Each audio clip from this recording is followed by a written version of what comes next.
Hello, everyone. Thanks very much for joining. I think we'll look to begin the session today. So I wanted to begin by just welcoming everybody to this Community Connect session at the Union. This is the type of session that we often do as part of a Stop TB discussion group, and we're really happy to bring this dialogue to a new audience today. Today's session is looking at identifying and overcoming legal and social barriers to TB services in Asia. And it has a particular focus on three countries: India, Indonesia, and Bangladesh. And we are glad to be joined here today by such fantastic speakers with representatives from the NTP leadership from the three countries, together with civil society and TB survivor representatives.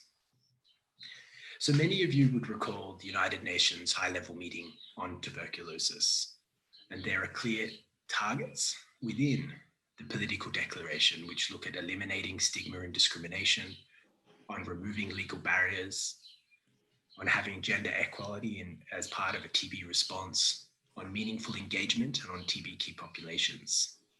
And this is recognition from the global TB community that unless we deal with these broader community rights and gender issues, the bigger targets, for example, like finding the missing 40 million people affected by TB, will be very, very difficult, if not impossible.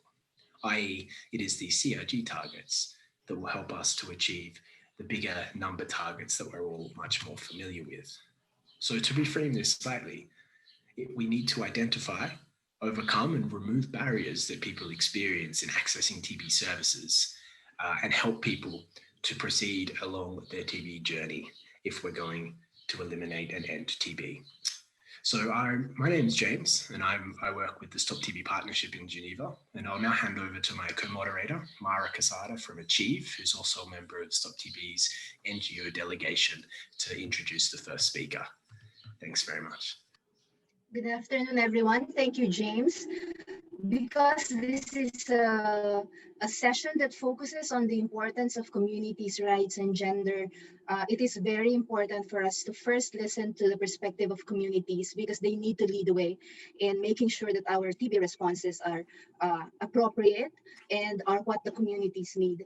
The first speaker is a TB survivor. She is also a member of POP TB, which is a network of people affected by TB in Indonesia.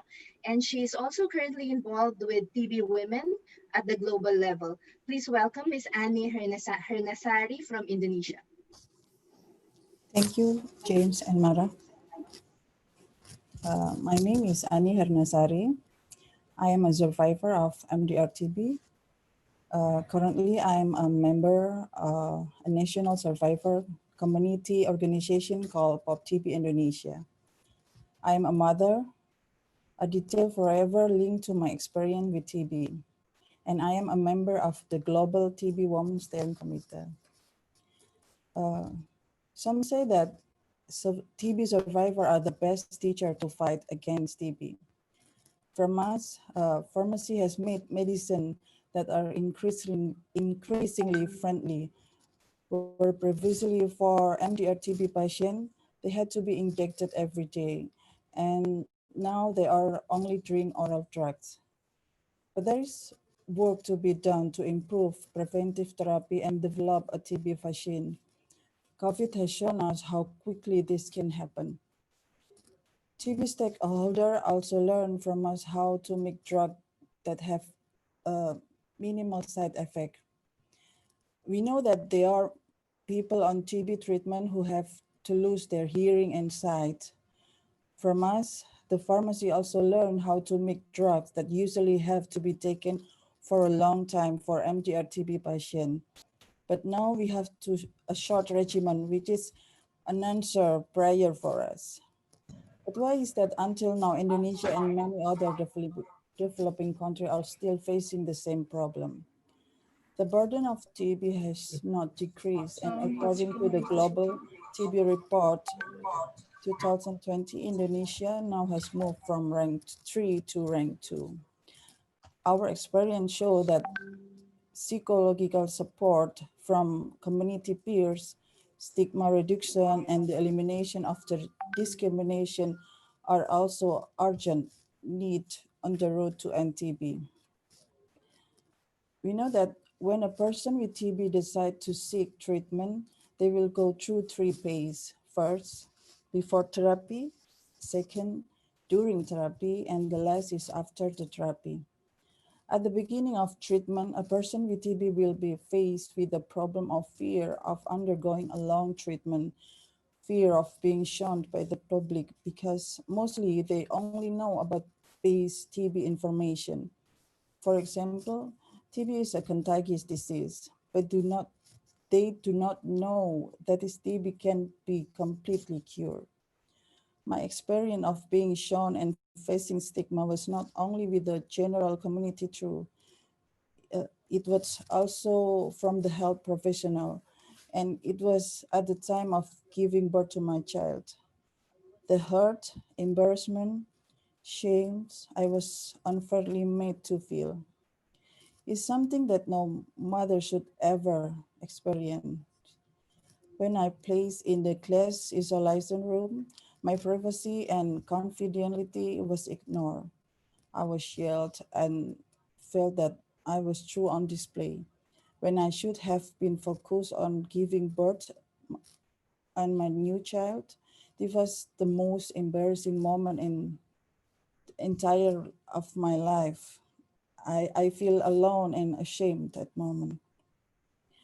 For many with TB, there are also socioeconomic problems, including the cost of transportation, incident, incidental medical costs, or loss of income that more or less prevent people from getting medication. We must understand TB from the perspective of those who use of service, urban poor, for example, and ensure service tailored to their needs and involve them in their design and delivery. Second, at the time of treatment, the person will be faced with the problem of drug side effect, ranging from mild to severe side effect. The hardest if they get the deafness and blindness, the permanent side effect. Many people also experience stigma and discrimination. This can be from their family, their community, their workplace, the health facility, or even internally themselves. So is the role of community is very important, considering that survivors that play their part as a peer educator can be a connecting for combination or a link between TB and people on treatment. They can also contribute to enhance information on TB in the community and to monitoring and report extent of stigma and discrimination. Here is shown that several studies have shown that people with TB feel more openly when they talk about their complaint to peer educators. The last is their pace after completing of treatment. As I said earlier, that there are a lot of sacrifice when they decide to start the treatment. And after finishing their treatment, they are still faced with the problems such as we know that where many people case their job in order to be more focused on treatment, or they are forced to quit their job because they cannot work because of the side effect of drugs, or they face discrimination in their workplace and are fired or not rehired. Them with the support they need through community support, government program, and advocacy for policy and legal change as required. Those who have side effects of permanent drugs such as blindness and deafness will currently find it difficult to return to the world of work. How can we work together to involve people who have been affected by TB with the side effect and to ensure that the workplace are more inclusive and supportive of people with a disability, and that national social support system can ensure these people don't fall through the cracks. How can we make them empowered and confident to move forward with their life? For many, battle with tuberculosis does not finish them when treatment is complete. At POP TB, we are working closely with the NTP of Indonesia on continuing to strengthen the role of community in the TB response. And Pak Imran being here today is a testament to his commitment to ending TB. PopTB has also received its first grant for funding through Challenge Facility for Society, which will hopefully be the seed to enable TB to grow even stronger, and we can be supporting of our community to have TB and are undergoing treatment, making their experience easier than mine, easier than millions of other, and hopefully to contribute to reducing the number of lives lost every year to TB. From my experience in Indonesia, I know that the importance of TB affected community is being very vibrant, engaged with the necessary skill. And I want to end my remarks with a few points. One is irrespective who people are, where they live, they have the right to receive TB prevention and to be diagnosed, treated, and supported in a safe and affordable fashion. While TB stigma exists, second, we will not end TB. It is a barrier that prevents people with TB being diagnosed or completing treatment. Stigma must be understood and combat, taking account every individual, including aspects like gender and key population status. Third, while TB has been around for a long time, many people do not know how much about it. The lack of information contribute to stigma, and it also contribute to people with TB not knowing or understanding their experience, and is a barrier to them successfully completing treatment. Four, the ability, accessibility, adaptability, and quality of service is a constant for many people affected by TB, particularly to those who are most marginalized. Group of people with TB are the best place to monitor the TB response from their user perspective and to provide report challenge and issue experience. The last is we, TB survivor, are partner of of national TB program. We can help strengthen TB response, but we also need support. We need investment and funding as a TB survivor organization. We need capacity building to ensure that we can meaningfully engage. And we need space at the decision-making table. As I said during the union,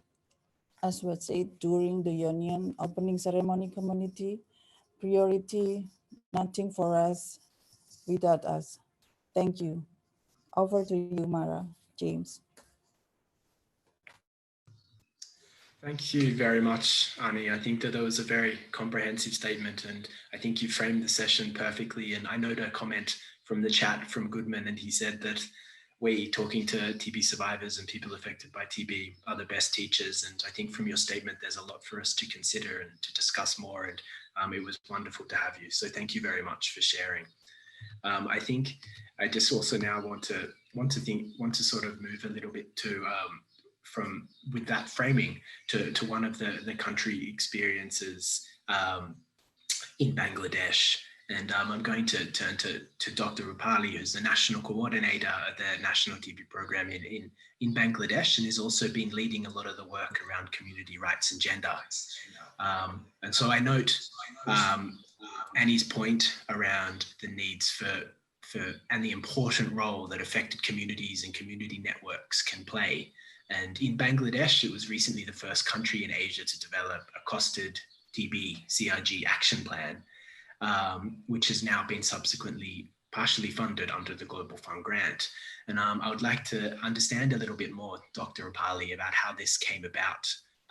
Some of the elements that you've included in the plan, in the costed CRG plan, and why you think that it has been an important development. So over to you, Dr. Rupali, and thank you for joining us today. Thank you, James Mahler and Mara, to join with us and selecting Bangladesh to select the space to share Bangladesh experience in developing the CRG actions plan. I hope my video is not allowing me to show myself. However, I'm continuing my our experience in developing these. You know that Bangladesh National TB Control Program has. Can you hear me, James? Yes, we can hear you. We'll just try to turn on the video as well. Okay, it's fine now. Thank you. So Bangladesh has a long run history to work with strong partnership and the civil society organization. And we have a country high-level commitment for the UN high-level, for achieving the UN high-level meeting target, particularly for stigma, discrimination, and to develop a right-based approach in the TB program. At the same time, the country national strategic plan meaningfully aligned the global target in line with NTB strategy and UN high-level meeting target.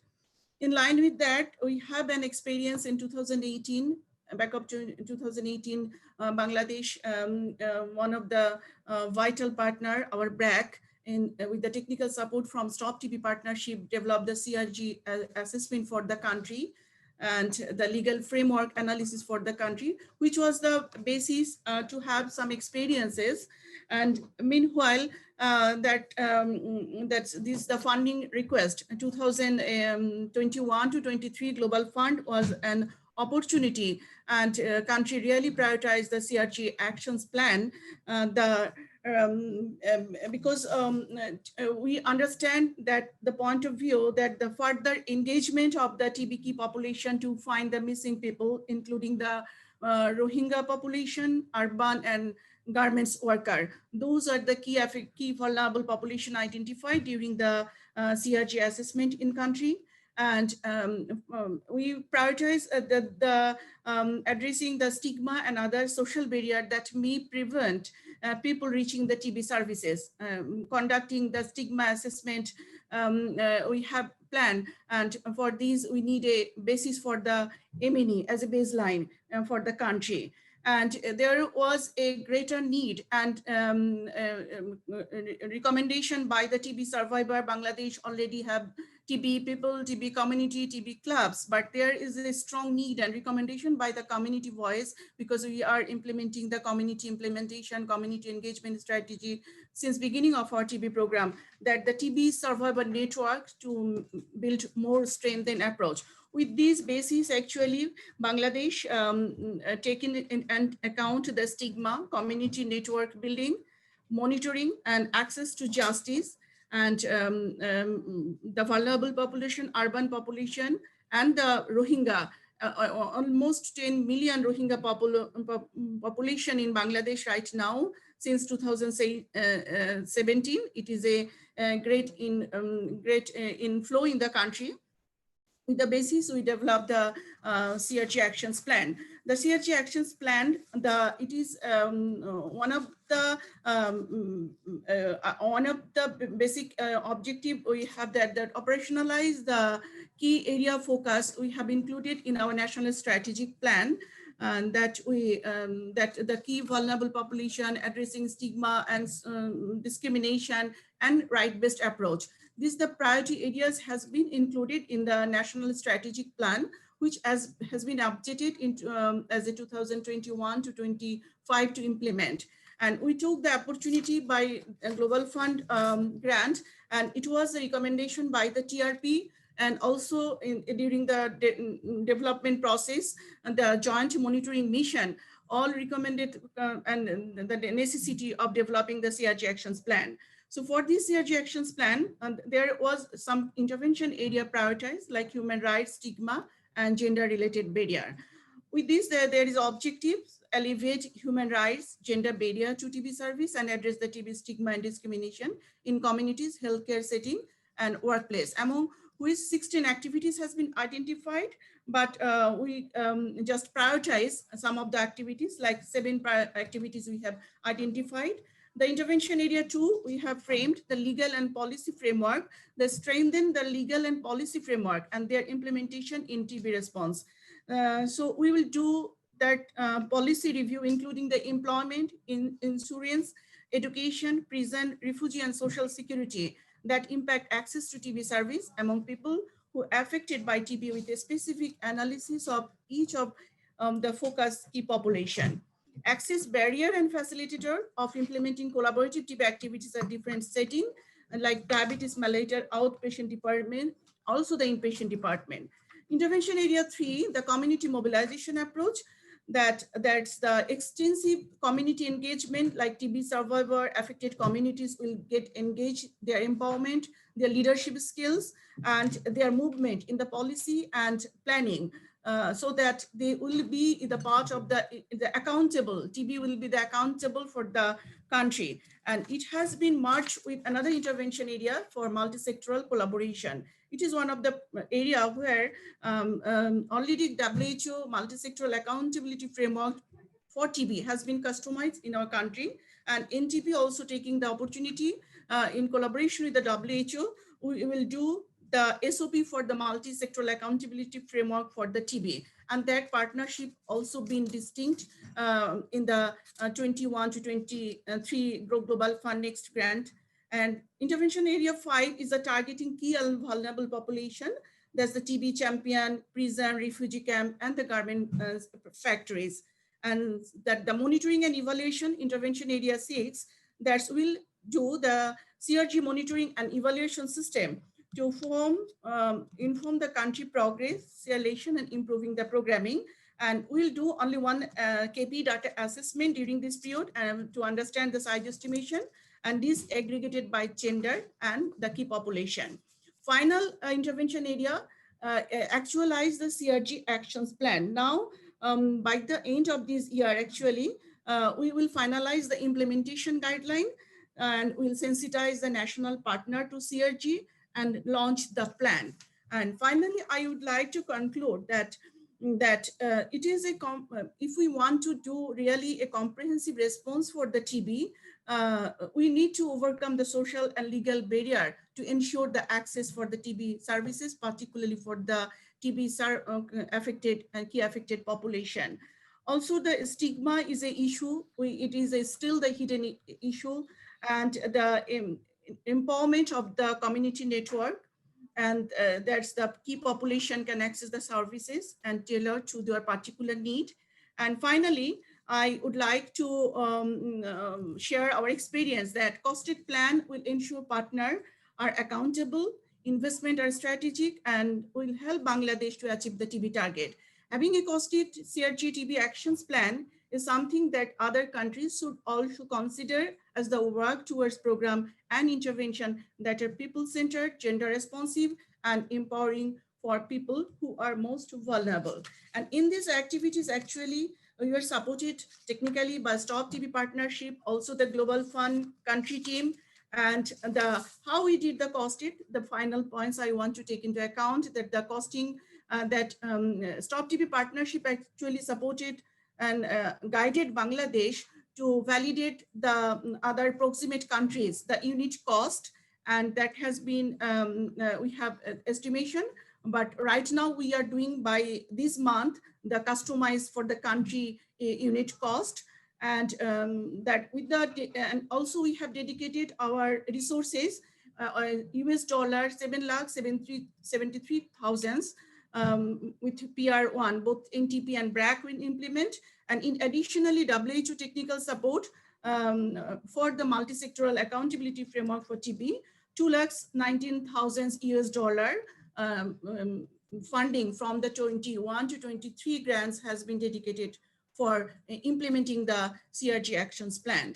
Although we have some bigger activities planned, but we have priorities around 30 activities under 21 to 23 funding request period.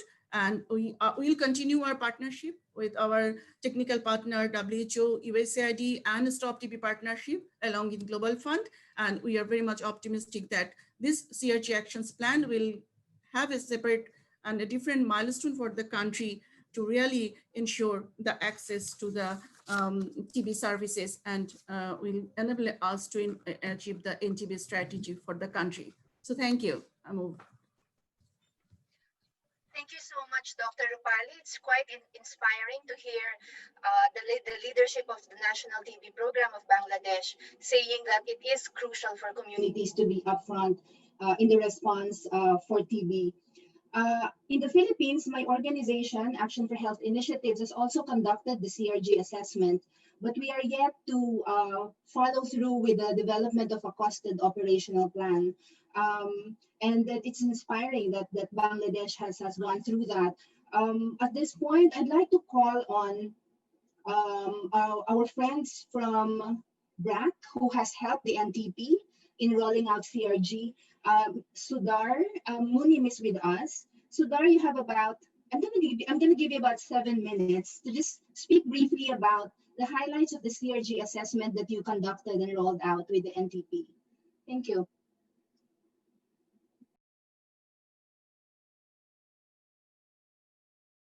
Is engaged because there is a oversight visit is going on in the PR BRAC office, and Dr. Akram is attending to the ministry and CCM oversight people. And on behalf of BRAC, Shardar Munim, program manager, will say. Thank you.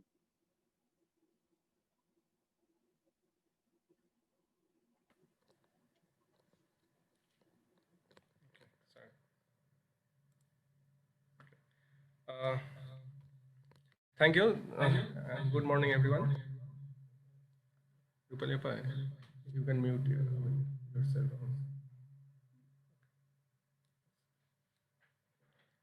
Well, we're in the same meeting room, so maybe that's why it's echo, or should I have the use the room? Okay.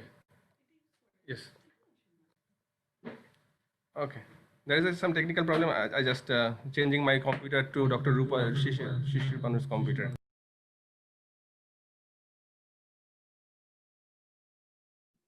While Mr. Munim is changing laptops, I'd like to remind the attendees that you are welcome to use the Q&A box or the chat box for your questions or comments. At this point, we will not be calling out those who have raised their hands. We will wait for all of the speakers to finish before we welcome people who want to speak. Otherwise, please use the Q&A box or the chat box. Thank you.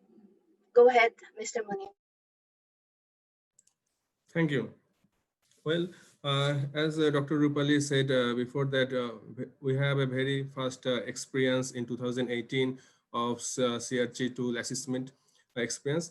Though initially we had some key population list in our country, we somehow in different stakeholder experience, we find out that there is lots of key population in our country, from tea garden worker to coal mine worker, garments factory worker, or transport worker, elderly population, even some key population also recommended by our prevalence survey. But when we use the CRG tool, that tool to assess the key population and legal assessment by the support of Stop TB, then we sort there's a systematic way that at that time we realized there's a systematic way to sort that key population out and prioritize that key population. That after that workshop, we initially involved all stakeholders in our country, almost, I mean, partner NGO, civil society, government, and all direct and indirect stakeholder of TB we involved in the first stakeholder workshop, and we prioritize the key population. And that time we find out that almost 30 key population we sort out in our country. And then after that, there is another validation workshop we did in our country, and we realized that we will go for 3 key population, like which is also recommended by our national prevalence survey. For example, first one is garments workers, second is garments or factory workers, second is urban population, urban poor, and third one is that elderly population. And and you know that in our country, there's a community-based program is already very successful program in our country for a very long time, because we implement a program by the under the stewardship of government in the community. There's a community health volunteer work in the community, which community volunteer, the patient will serve that through the community health worker. They are from the same community. That's why patient also feel comfortable to get service from that community health worker. But by that time we realize that we can do some more for TB patient, like there is a legal right. We also assist their legal right, that is there any.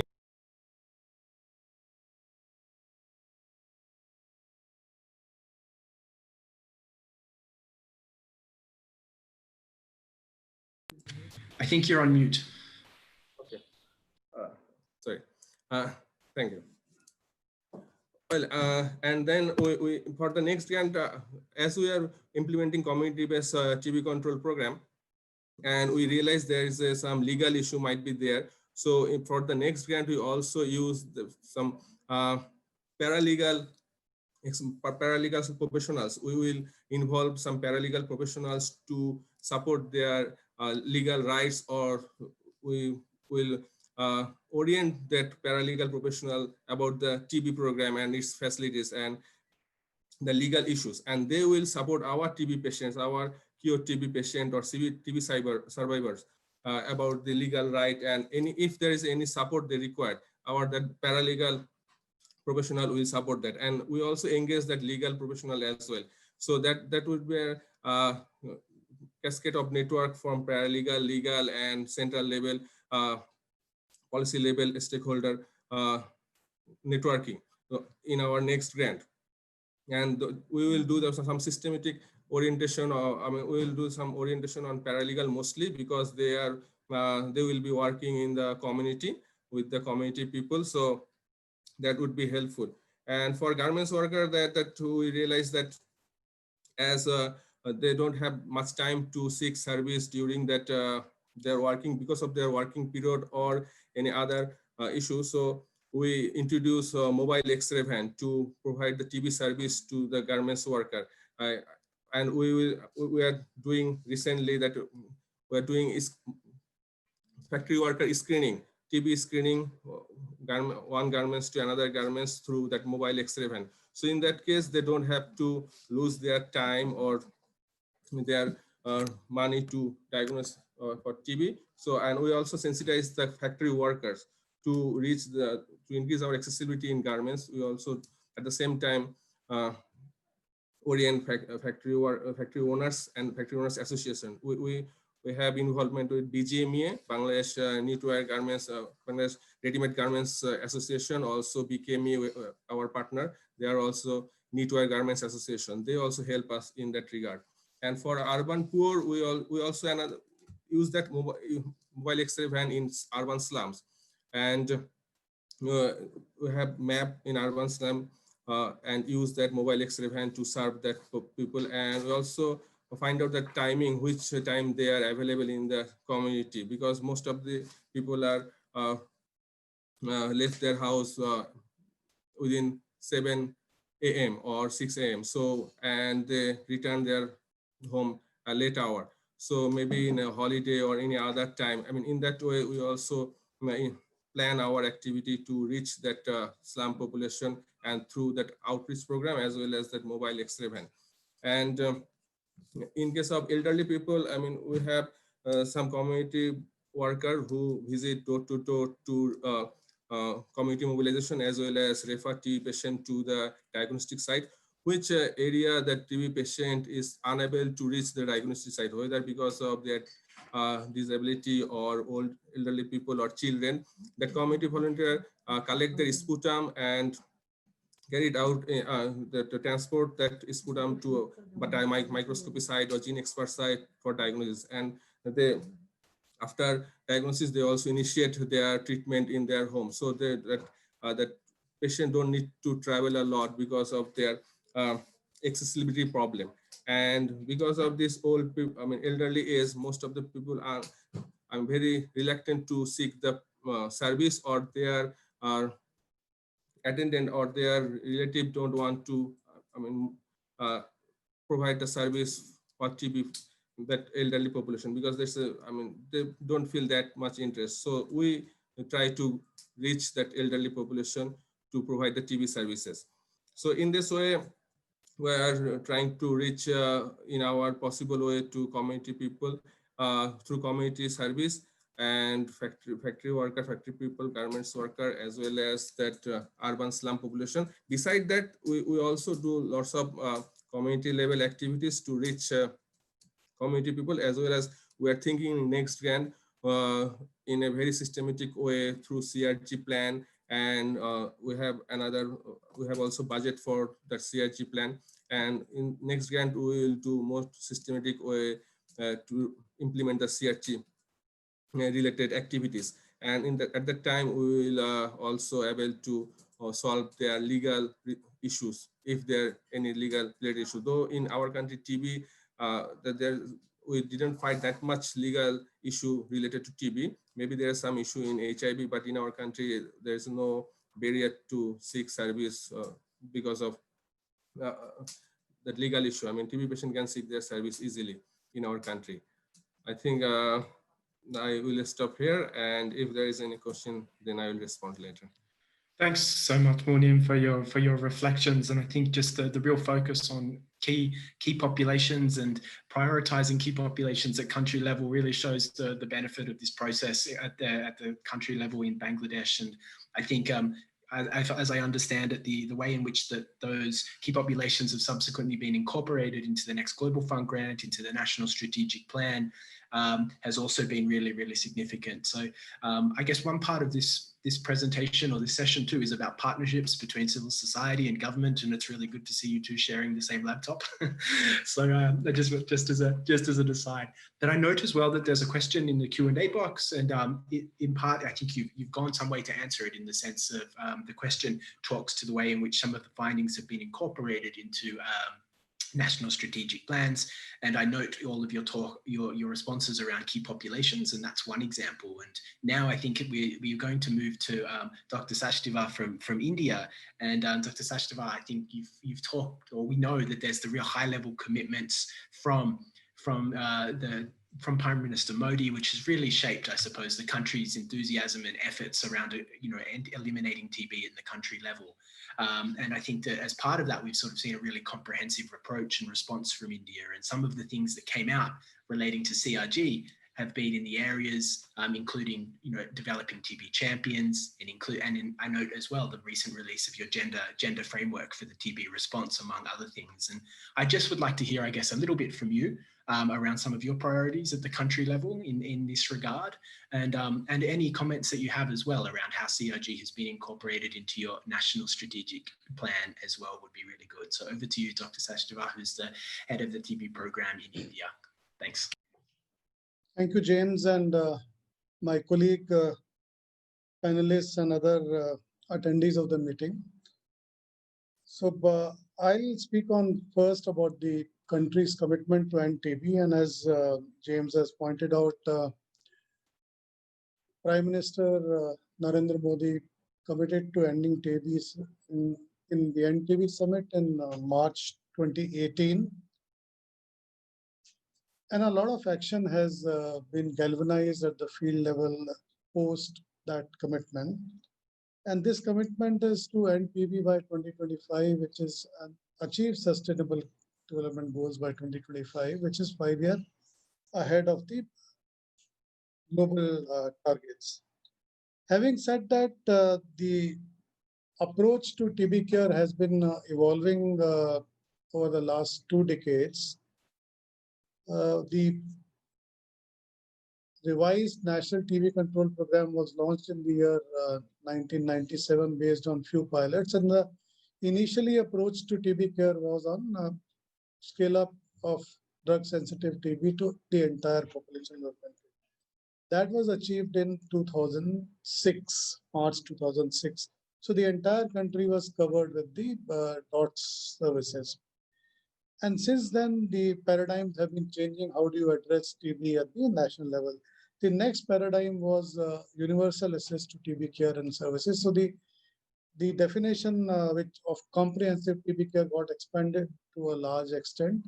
So we added the component of drug-resistant TB, scaled up the interventions of TB and other comorbidities. So it included TB, HIV, TB diabetes, TB smoking, so on and so forth, and other diseases. Then was scale up engagement of private sector to reach all the patients who are outside of the national TB program, and so on and so forth. Introduced new rapid diagnostics, introduced newer drugs. So all these interventions carried on for another from 2006 to about 2016, another 10 years. So all the other parameters of TB care and control were then operationalized. Another paradigm then came with the Prime Minister's Modi's commitment is the paradigm called NTB.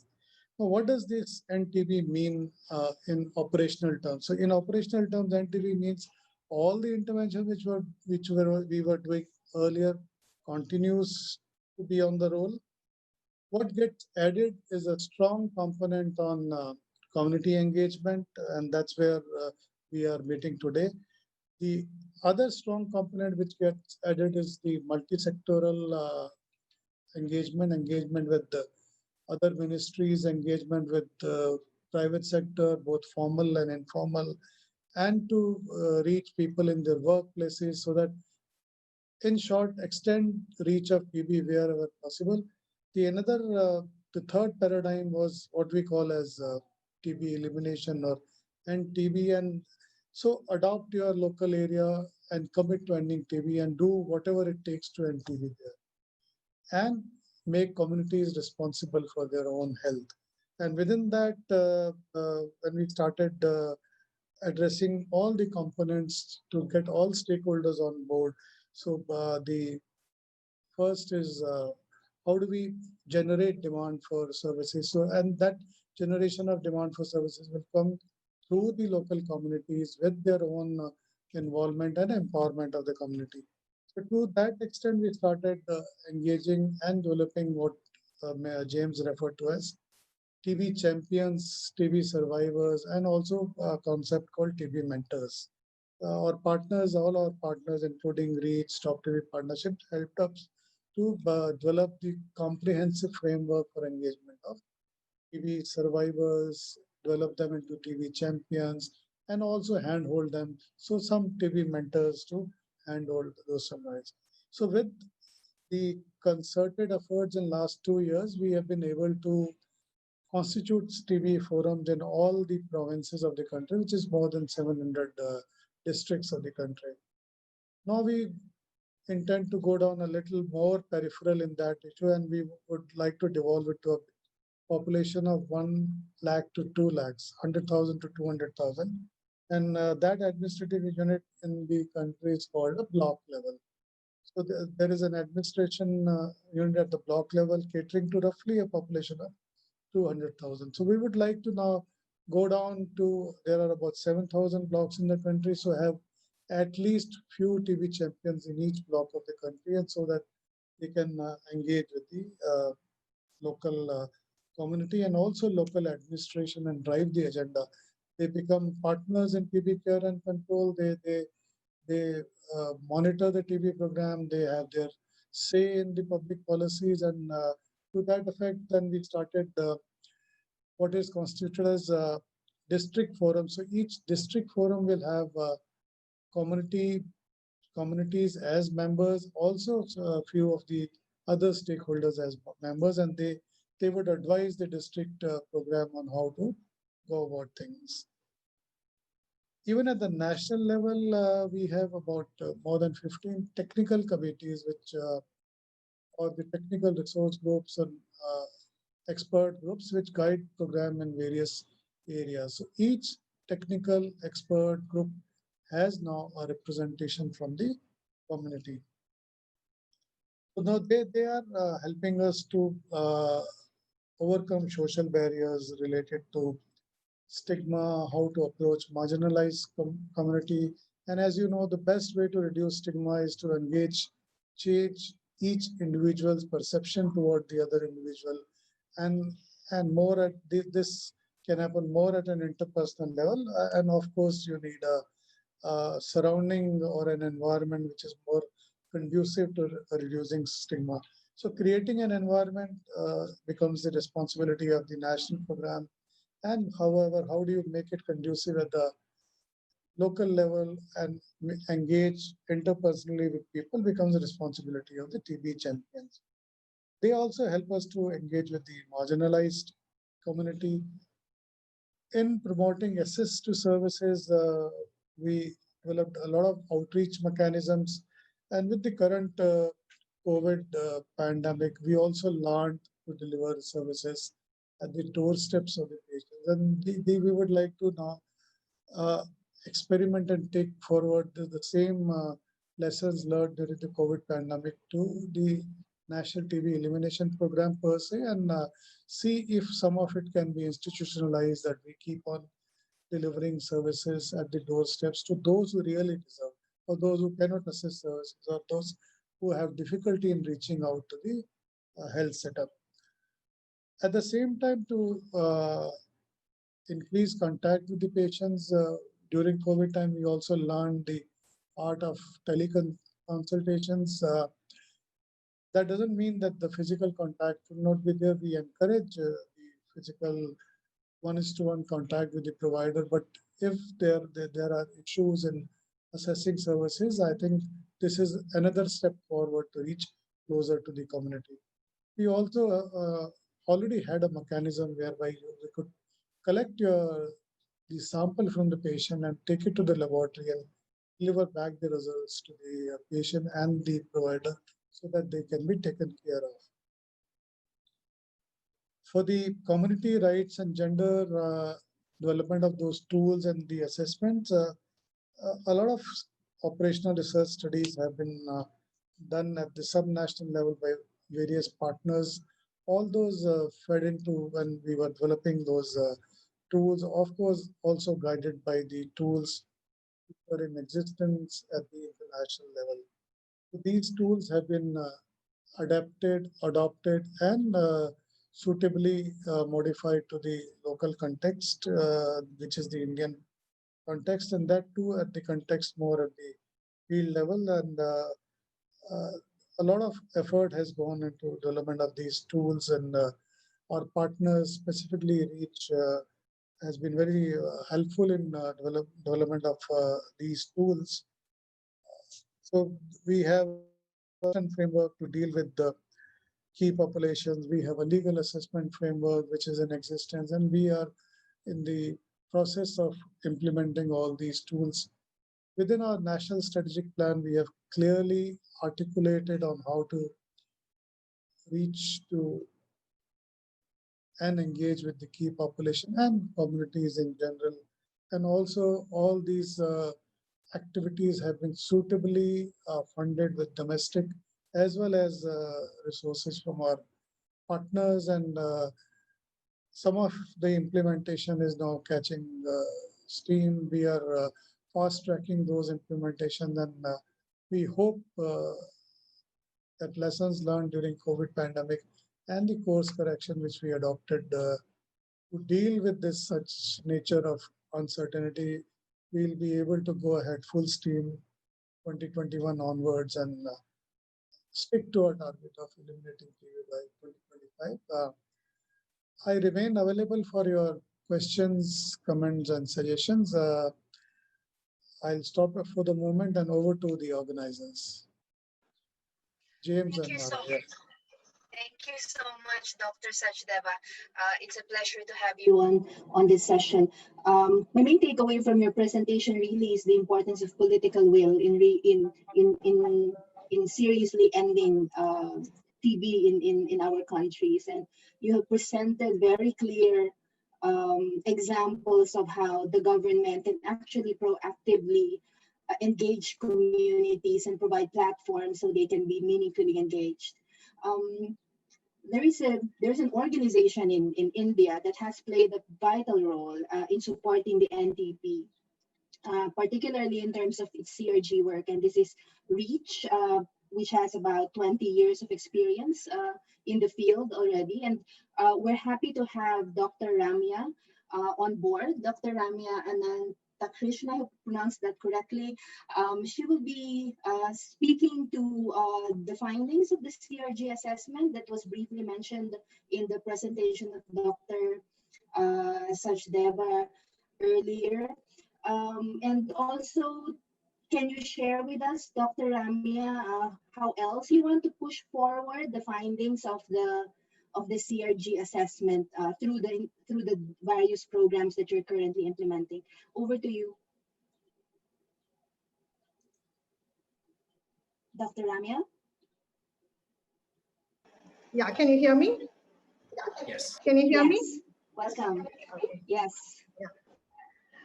So thank you, Mara, and thank you, James, and to the organizers for giving us this opportunity to share our experiences. As some of you may know, REACH in the last 21 years, we've been working very closely with those affected by TB and their families. And we have witnessed and tried to address the many vulnerabilities that impact their health. We've been part of many discussions such as treatment literacy and the rights of affected communities. The CRG assessments gave us an opportunity to support the program to study these vulnerabilities through a very structured framework and to contribute to the discussions on community rights, gender, and stigma. During the CRG process, we actually undertook rapid assessments, which was undertaken through a combination of qualitative method of data collection using in-depth interviews and focus group discussions.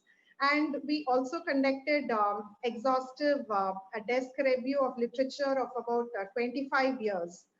And for the legal environment assessment, the legal experts undertook an assessment of the laws, policies, regulations related to TB.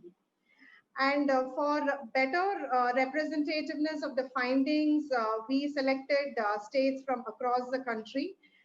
And what we felt is that the CRG assessments basically demonstrated the clear need to broaden the response at the community level using, as Dr. Sachdeva mentioned, non-medicalized intersectoral approaches and to generate local solutions to support vulnerable communities along the care cascade.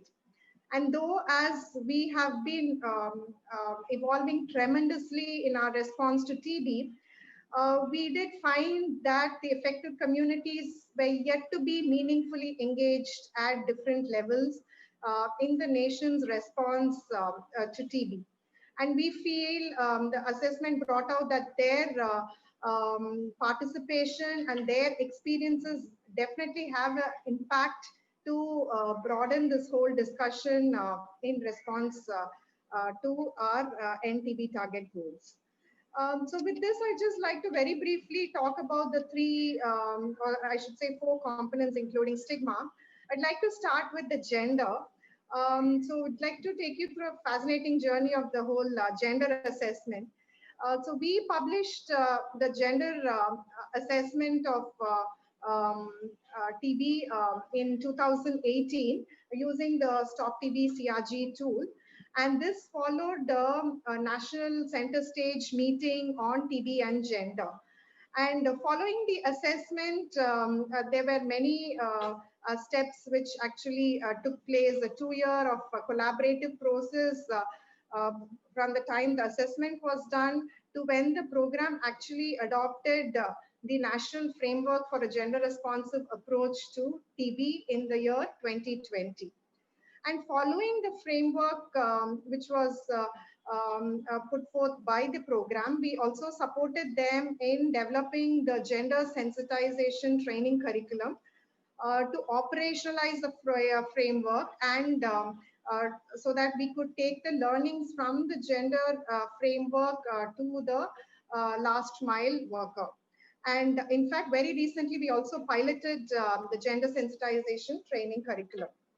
And this framework identified some immediate priority actions for the program to operationalize the framework. Now, the gender assessment brought forth many interesting findings, like the gender barriers faced by men, where they found evidence that men were more susceptible to TB due to smoking, alcohol, and drug abuse, that they delayed seeking healthcare for fear of losing their income. They suffered shame for not being able to provide for their family, and they also faced disruption in treatment due to migration and returning to work. Now, the gender barriers faced by women included low health literacy, low knowledge about TB, decreased mobility, and decreased access to resources and decision-making powers, and the high burden due to the triple work of household work, childcare, and economic activity. And there was also a high level of stigma, especially among unmarried girls. On a positive note, the assessment found that the adherence to TB treatment was much better in women, and there was a lower incidence of MDR-TB among women. The assessment also brought forth the barriers faced by transgender communities, the sexual minorities, the tribal women especially, and it also clearly brought forth the link between undernutrition and TB, where both men and women are at higher risk. In the coming months, we hope through the program rolling out the framework and the gender training curriculum, we hope that we'll be able to inculcate a gendered approach to TB prevention and care, right down to the frontline worker who's providing the person-centered care. Moving on to the barriers in terms of the rights-based approach. Again, using the CRG tools, we undertook the legal environment assessment for the country in 2018. The objectives of the LEA, the legal environment assessment, was to examine the legal environment for TB through a rights-based, person-centric framework, to understand the nature and the impact of law and policy in protecting the rights and also in promoting the public health goals. And it also highlighted good practices and came forward with many recommendations. And the LEA looked at specific areas on legal ethical issues like discrimination, isolation, notification, consent, confidentiality, limiting criminalization. It also looked at the health sector in terms of drug regulation, regulation of the private sector, the quackery, alternative systems of medicine. Another key area which also was addressed was access to universal health coverage and insurance. The LEA looked at 5 specific populations: TB in workplace, in prisoners, mobile population, women, people living with HIV, and sex workers. So we understood from that assessment that there were many legal barriers in terms of limited knowledge on a person's right to health, right to information, right of employees, especially those affected with TB in a workplace, discrimination and stigma, the availability of the social welfare schemes which they could actually access, right to privacy, confidentiality. So these were the things which came forth through the legal barriers. And we now understand that increased understanding of rights is very, very important to build that confidence in the health system. And we hope in the coming months that we will be able to strengthen the rights-based approach to care and support. Currently, we are in the process of developing a training a module for people with TB on rights-based care and support. We are also in the process of developing a curriculum to build the capacity of the health staff to provide a person-centered care.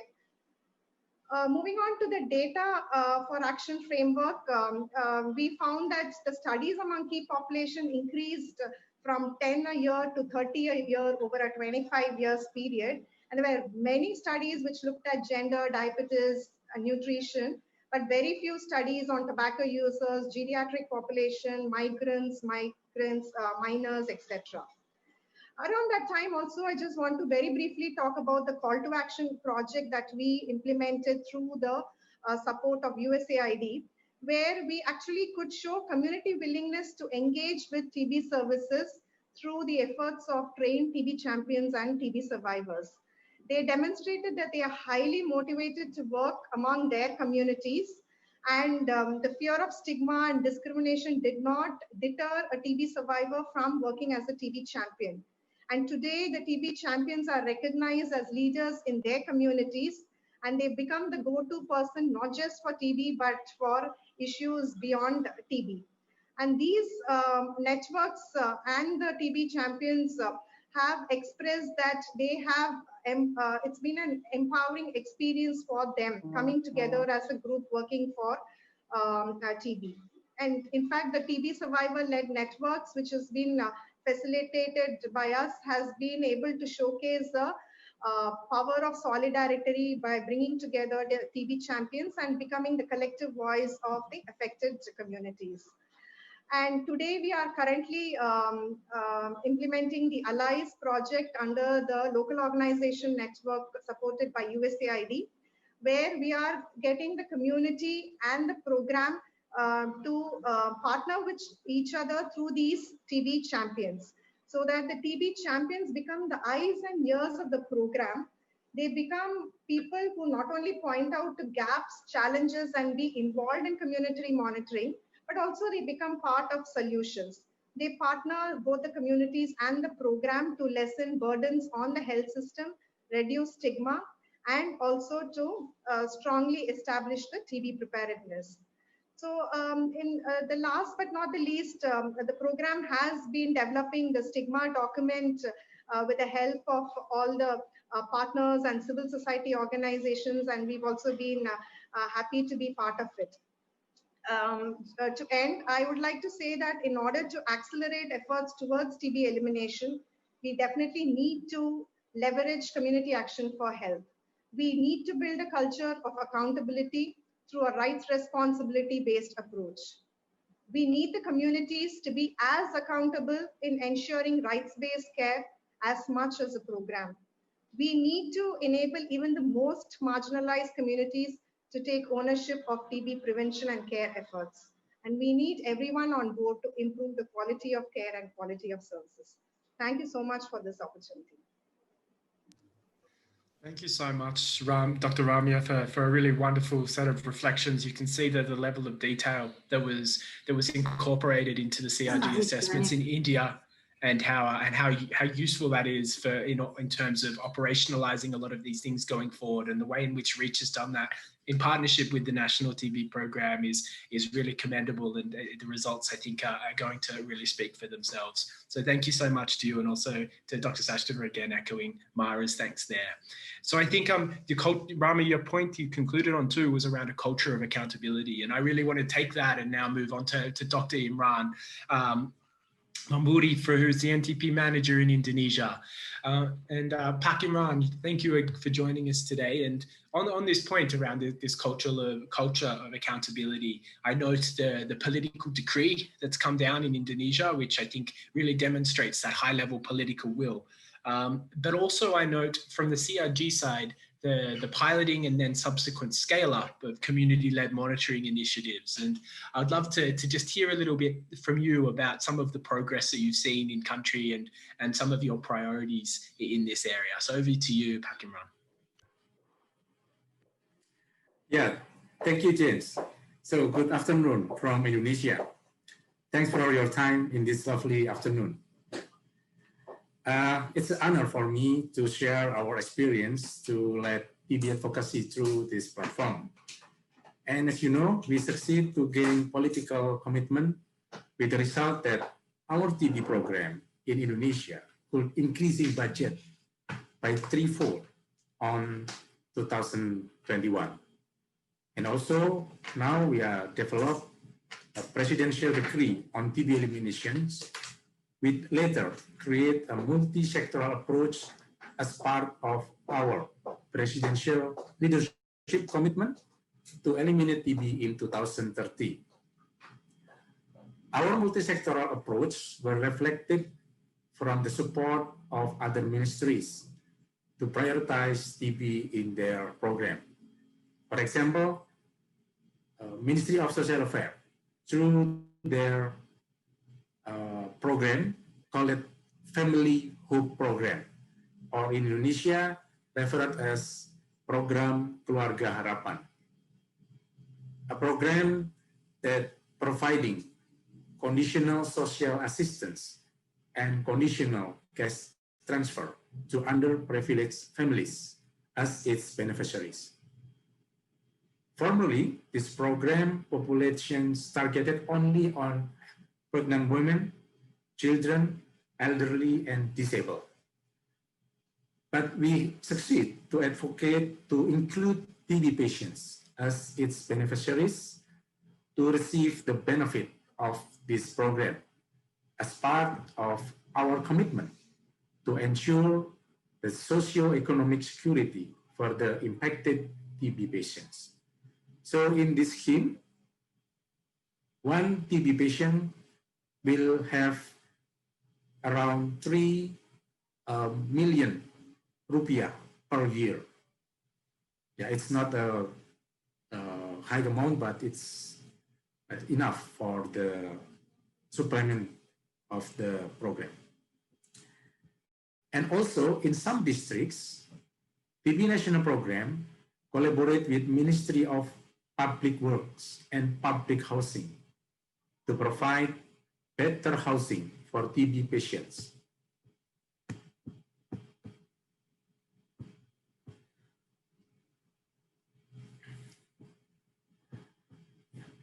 Particularly those who live in the slum area, and to ensure that live in the house with better ventilation and also better environment as part of our commitment to fulfill the rights of patients to have proper environment to live. The commitment to ensure our proper TB services were reflected by the close coordination with Ministry of Home Affairs to include TB service indicators as minimum service standard on health that need to be completed by all districts. We also resetting and decentralize the target as part of the accountability to ensure that it adapted with the COVID situation. And we're also proud to have community-led monitoring in Indonesia, that our purpose is to improve patient-centered TB service delivery and management through feedback and learning between government and its partners. Our effort to provide the best possible care for people affected by TB requires political commitment, sustainable adequate domestic financing, and also multi-sectoral actions. We also develop patient-centered approach that will ensure that all TB patients will get proper TB services. Through one of the platform, we call it CBMF, Community-Based Monitoring Framework, that works as feedback and learning monitoring platform that will connect between the patients, community, and health facilities. And not forget to mention, we also ensure the safety of our healthcare providers, so they could provide better treatment environment for TB patients. And also in our national strategic plan, we have special interventions stated that to increase the role of communities with the key interventions are to improve feedback mechanism and stigma reduction. I will echo from our TB survivor representative, Ms.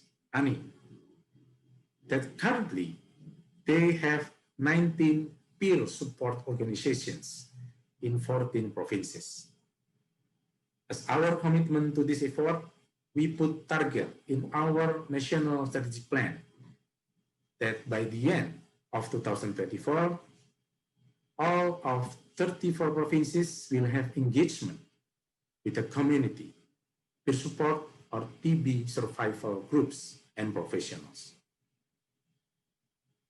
So it is time for TB community to step up to the next level, not only as an object, but it's time with all of the stakeholders to be a subject of the program. So we will ensure this by working together with community and TB survival network, and also to have facilities, to have capacity building, to ensure TB services are free from stigma, and also providing enabling environment as the complement of our health system plan, since we find the importance role of community in TB treatment success, particularly in the psychosocial support for TB patients during treatment. And I believe all of this intervention will never be succeed without the continued support of the communities, stakeholders, partners, and the global community. Therefore, I will express my gratitude for all the support have been made, and I will maintain our close collaboration in our further program implementation. That's all from me. James, over to you. Thank you so much, Dr. Imran, for emphasizing the need to engage communities at the center of the TB response, and for giving us concrete examples of how the government of Indonesia is pushing these principles forward through concrete steps to ensure that stigma and discrimination among people who are affected by TB is also addressed by the program. I'd like to call on Thea from the Stop TB Partnership in Indonesia. Hi, Thea. It's good to have you back. I know you dropped out of the call for a bit. It's nice to have you back. Can you have the next 5 minutes to talk about some high-level reflections on the CRG assessment that's been done by Spiritia in partnership with the stakeholders in Indonesia, and talk about specifically on the findings and your reflections on stigma and discrimination, and how that impacts community engagement. Over to you, Thea. Thank you so much, Mara and James. Hi to all panelists and all the participants in the session.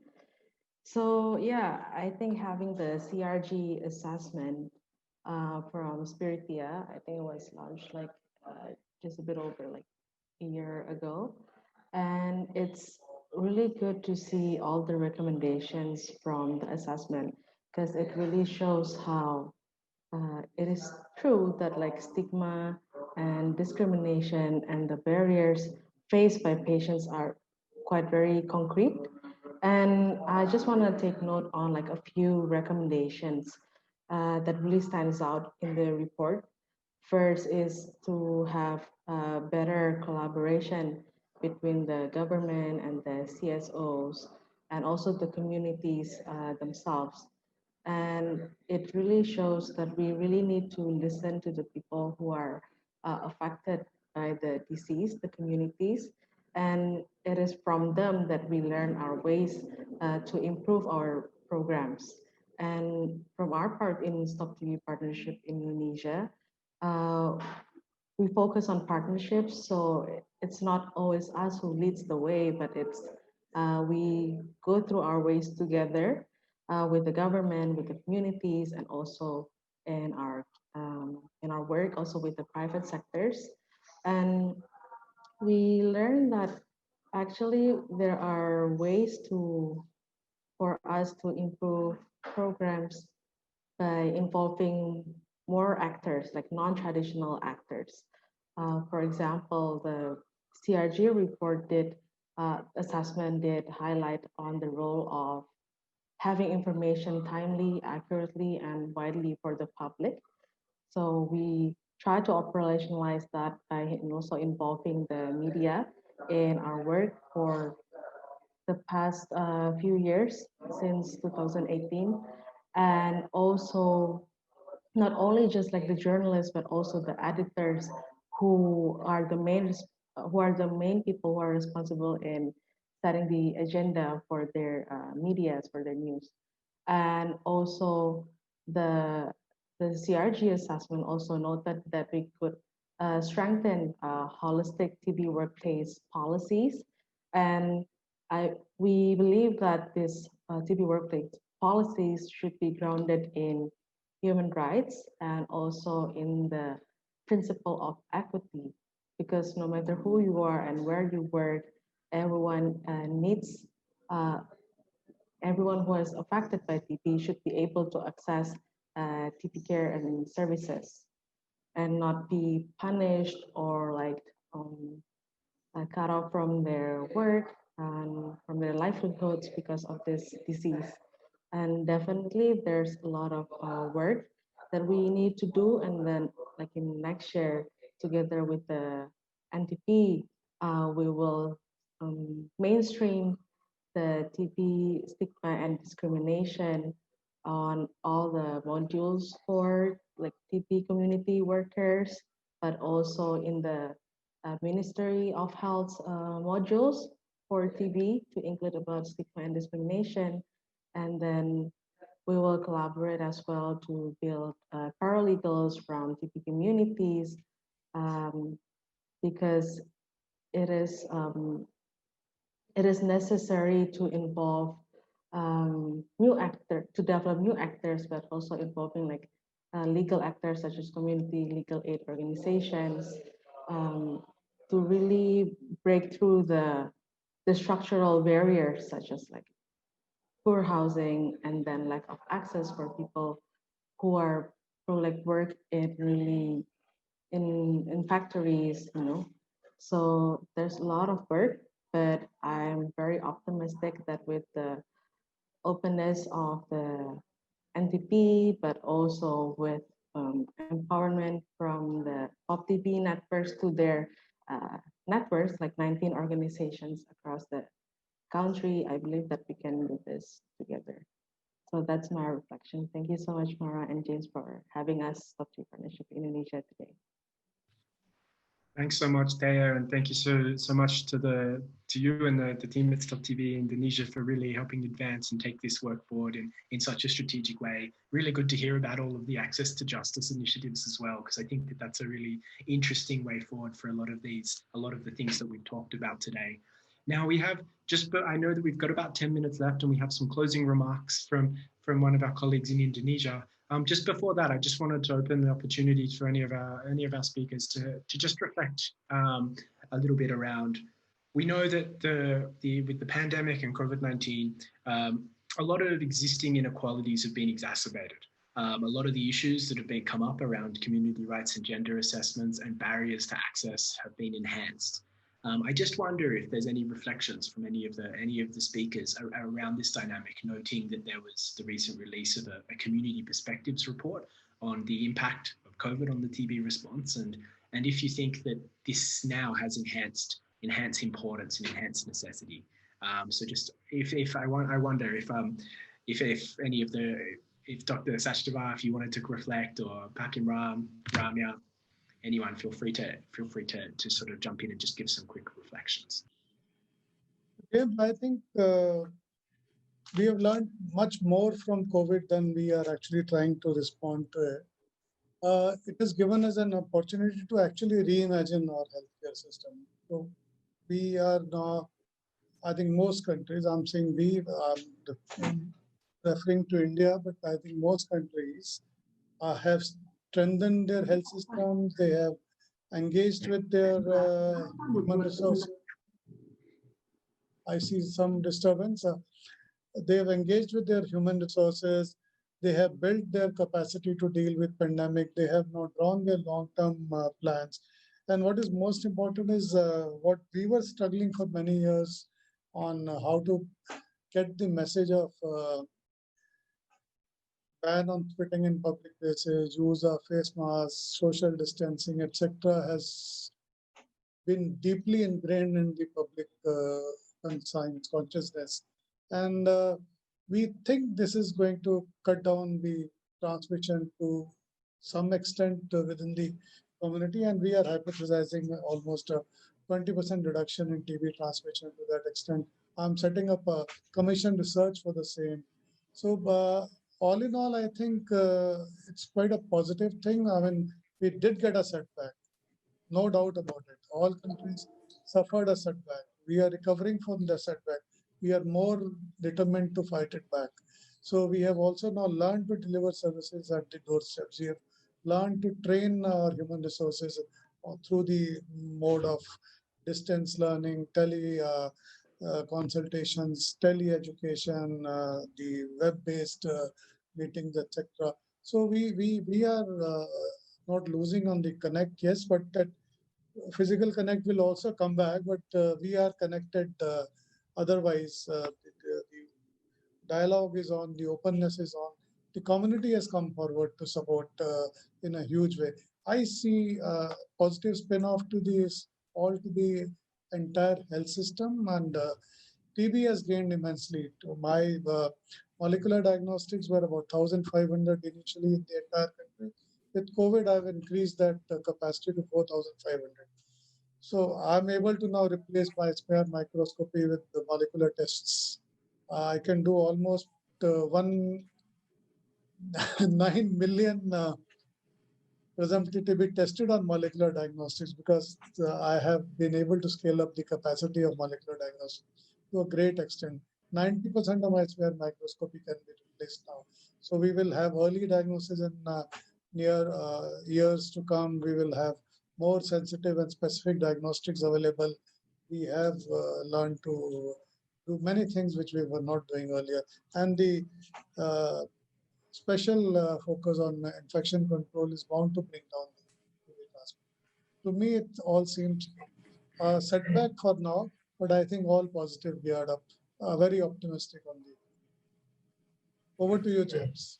No, thanks so much, Dr. Sachdeva. It's really nice to hear some positive reflections to come out of what's been such a challenging and trying time in the context of the pandemic. And hopefully a lot of this work around engaging key and vulnerable populations as well will not only help us get better and stronger in terms of our TB responses, but our response to TB and COVID collectively as well. But I'll now just hand to Tamara. Did you want to just introduce the final speaker?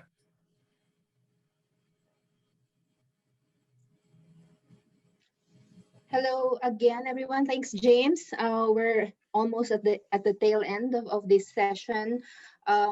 Just to quickly give you a sum up of what I took away from the session. I think three main things for me. One is we've been saying from the beginning, since Annie took the stage, about the importance of community and CSO engagement in the TB response, the importance of communities leading the response, because their experiences really will tell us how responsive our interventions are.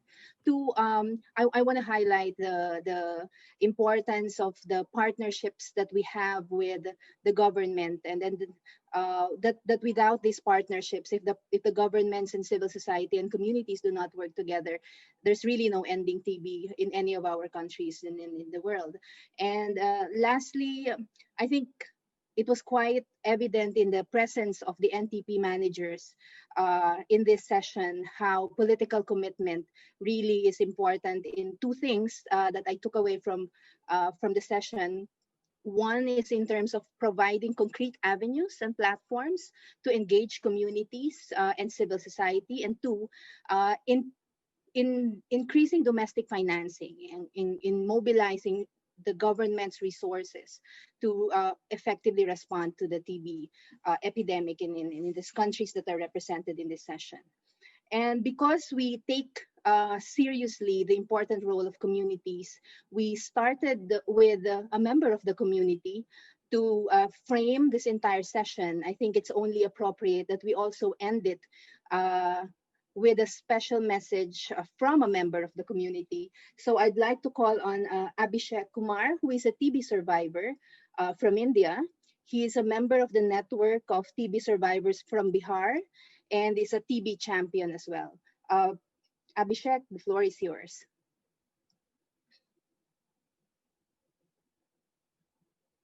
Abhishek?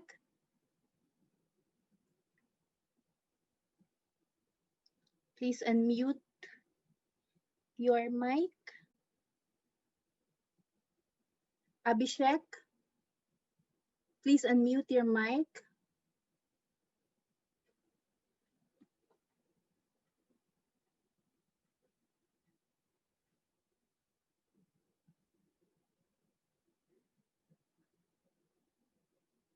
Is Abhishek still here? He's still here. He's just, I think he's muted. Yeah, sorry. Yeah, sorry for some difficulties. Well, this is our new normal. Okay. You have an option to unmute if you're looking at the microphone icon at the bottom of your screen. Just click on that.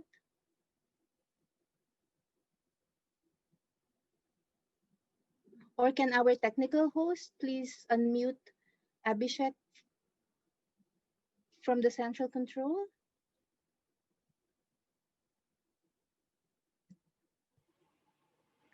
We can't do it from our end.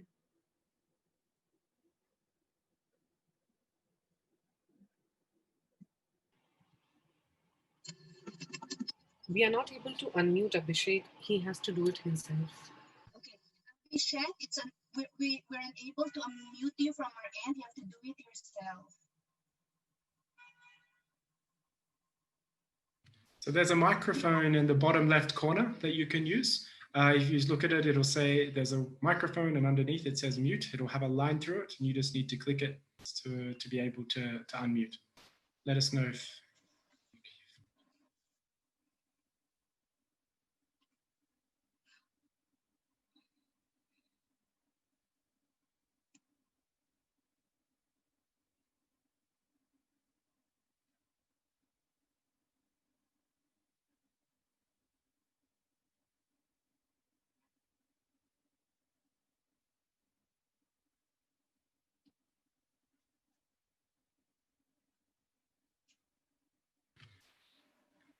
I wonder, Mara, do you think maybe we can just open it up and just see if there was any questions that have come in through the chat, and we could just maybe provide that, and then hopefully Abhishek can still find a moment to unmute and make a final comment.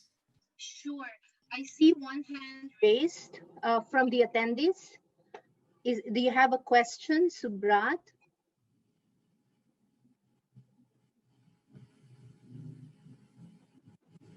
Please go ahead. If there's a question, otherwise, the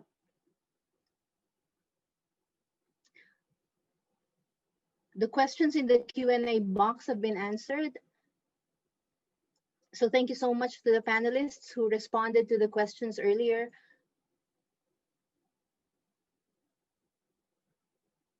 Oh, maybe there was a mistake in the raising of hand. It doesn't seem like there is a question from the floor.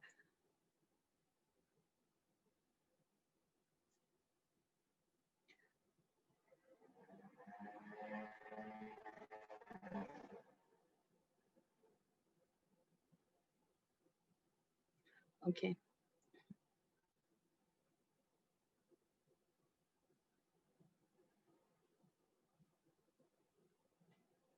Okay, there's a question in the Q&A box while we're waiting for Abhishek to get back on board, which is addressed to me about the CRG that's happening in the Philippines. So from our friends in Stop TV. Hi, Ricarda. So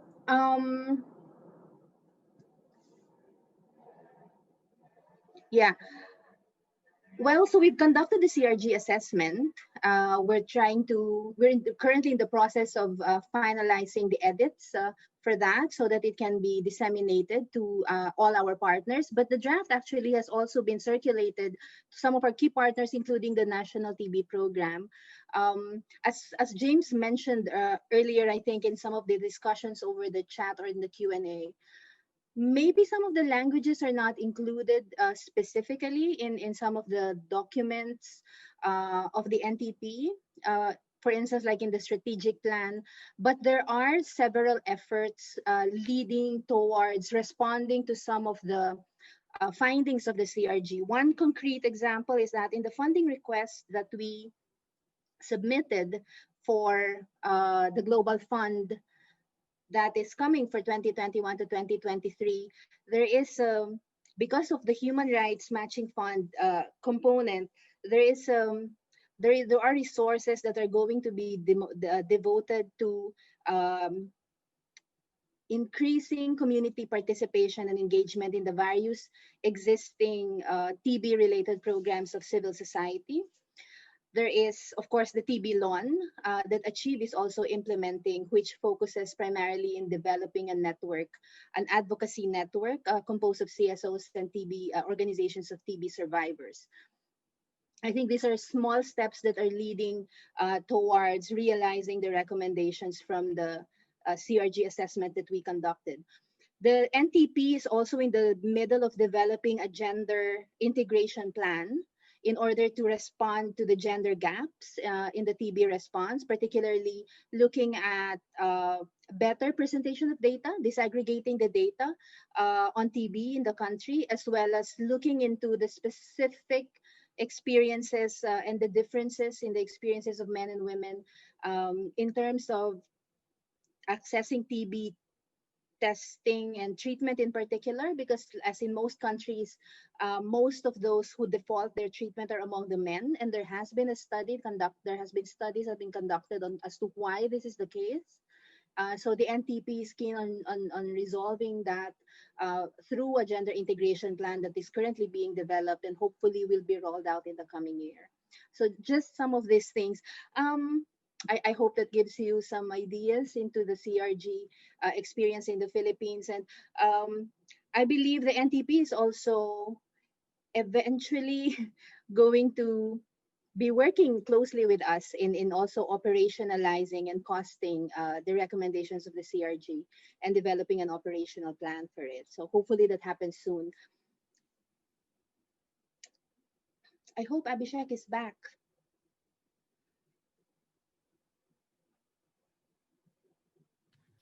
It looks like he's still having some technical troubles, but maybe I think, look, if you wanted to try and call in Abhishek. Oh no, okay, Ramya, do you want to try and convey his message, Ramya?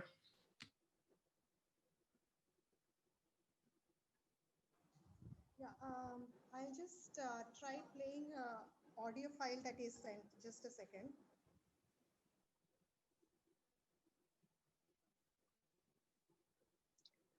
There is another raised hand from the attendee, Sanjay.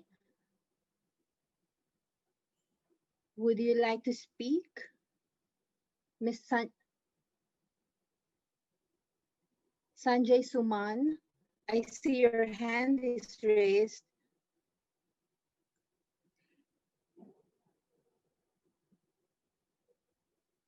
Would you like to speak?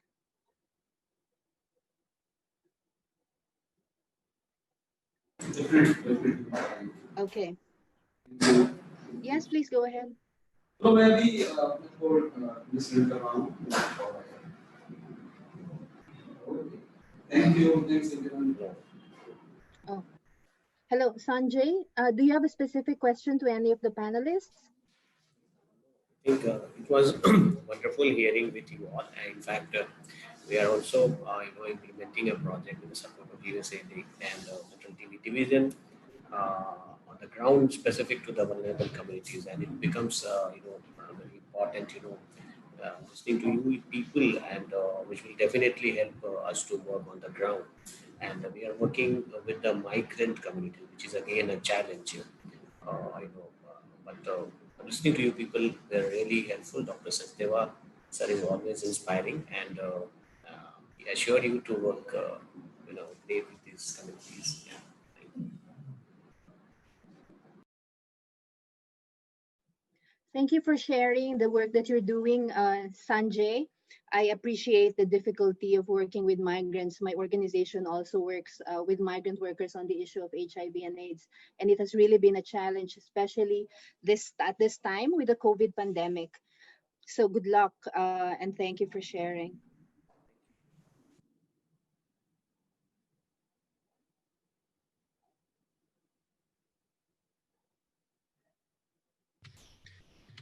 Okay. I just wanted to see if there's just before we try and we wrap up. Just I think Ramya, did you say you have an audio message for the closing on behalf of Abhishek? Ramya, we can't hear you at the moment.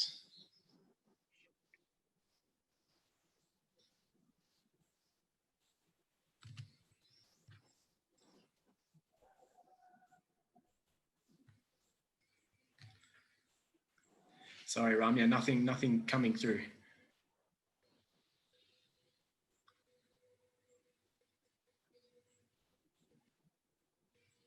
No.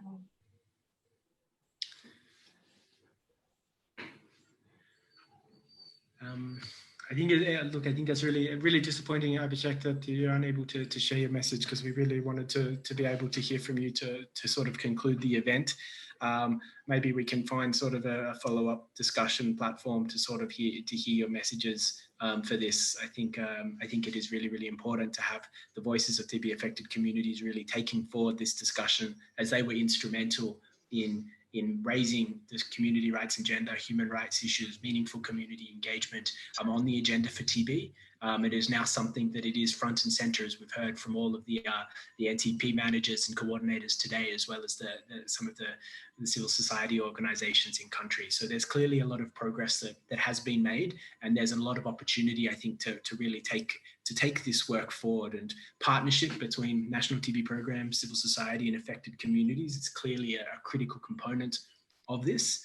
And that there are now tools available. There are processes that have been tried and tested and have been really effective. And we're really hopeful to continue to work with our partners in Indonesia, India, Bangladesh, as well as lots of other countries in Asia and the Pacific and around the world to really take forward a lot of the rights-based, gender responsive and people-centered TB responses that we need in order to reach the TB targets under the UNHLM, to save the many millions of lives that are currently lost each year, and to end TB. So thank you everyone for joining us today, and we really appreciate your engagement, your participation. An extra big thank you to each of the speakers for sharing their insights and experiences.